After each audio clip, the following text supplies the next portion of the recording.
বন্ধুরা, ফোরাত নদীর তলদেশ থেকে অদ্ভুত শব্দ শোনা গিয়েছে এবং সেটি রেকর্ড করা হয়েছে।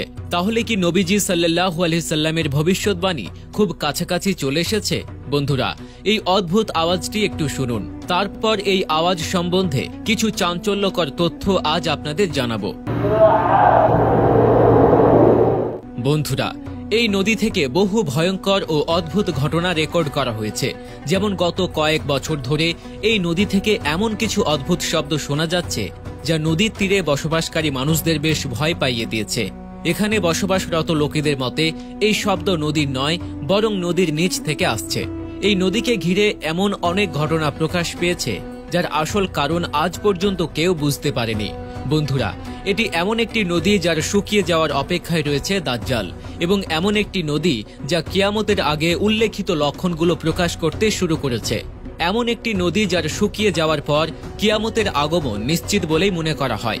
ফোরাত নদী এশিয়ার সবচেয়ে দীর্ঘ ও অত্যন্ত গুরুত্বপূর্ণ নদী। এই নদীর বিশেষ বৈশিষ্ট্য হল এর উল্লেখ বাইবেলে পাওয়া যায় এবং অন্যান্য ধর্মে এই নদী সম্পর্কে অনেক হাদিস বর্ণিত হয়েছে। এই নদীকে বিভিন্ন ধর্মে বিভিন্ন গুরুত্ব দেয়া হয়েছে। এর পাশাপাশি এই নদী থেকে সোনার পাহাড় উন্মোচিত হওয়ার ভবিষ্যৎবাণীও করা হয়েছে। এছাড়াও এটি বলা হয়েছে যে কিয়ামতের বড় বড় নিদর্শনগুলোর মধ্যে একটি হবে এই নদীটি সম্পূর্ণভাবে শুকিয়ে যাবে। বন্ধুরা, কিয়ামত আসার আগে এই নদী থেকে অনেক ধরনের নিদর্শন প্রকাশিত হবে, যেগুলোর মাধ্যমে বোঝা যাবে যে মহাবিশ্বের অবসান এখন খুবই কাছাকাছি, অর্থাৎ কিয়ামত আর বেশি দূরে নেই।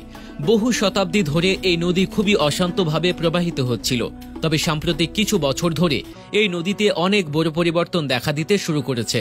এই শব্দগুলো সম্পর্কে অনেকেই মনে করেন এই শব্দগুলি নদীর নিচে বন্দী সেই ফেরেশতাদের হতে পারে যাদের এক সময়ে আকাশ থেকে পৃথিবীতে নামানো হয়েছিল এবং পরে পৃথিবীতে বন্দী করে রাখা হয়েছে, যাদের ফলেন অ্যাঞ্জেলস বলা হয়, কারণ তারা বিশ্বাস করেন যে হযরত ঈসা আলাইহিস সালাম এই জায়গাতেই আসবেন। এই নিয়ে বিভিন্ন ধর্মে বিভিন্ন মতামত রয়েছে।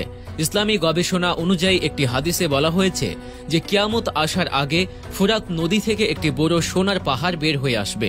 এটি প্রকাশের পর একটি বড় যুদ্ধ হবে এবং এতে অনেক মানুষ নিহত হবে। আবার কিছু অন্যান্য ধর্মের মানুষ মনে করেন যে এই নদীতে ফলেন অ্যাঞ্জেলস এসেছিলেন, যাদেরকে ফেরেশতা বলা হয়।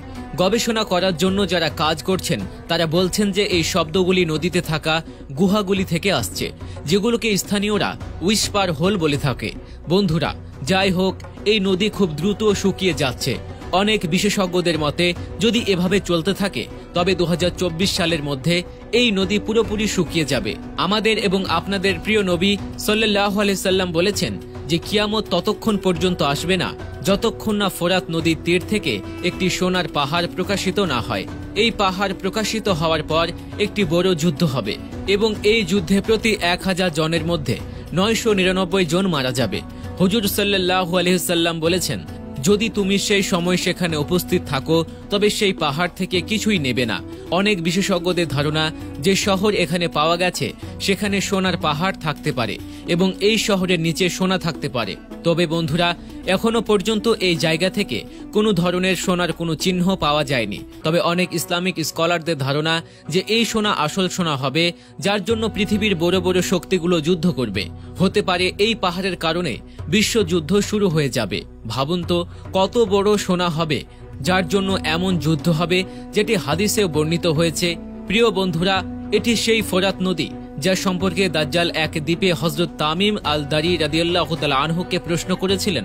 অর্থাৎ দাজ্জালও এই নদী শুকানোর অপেক্ষায় রয়েছে।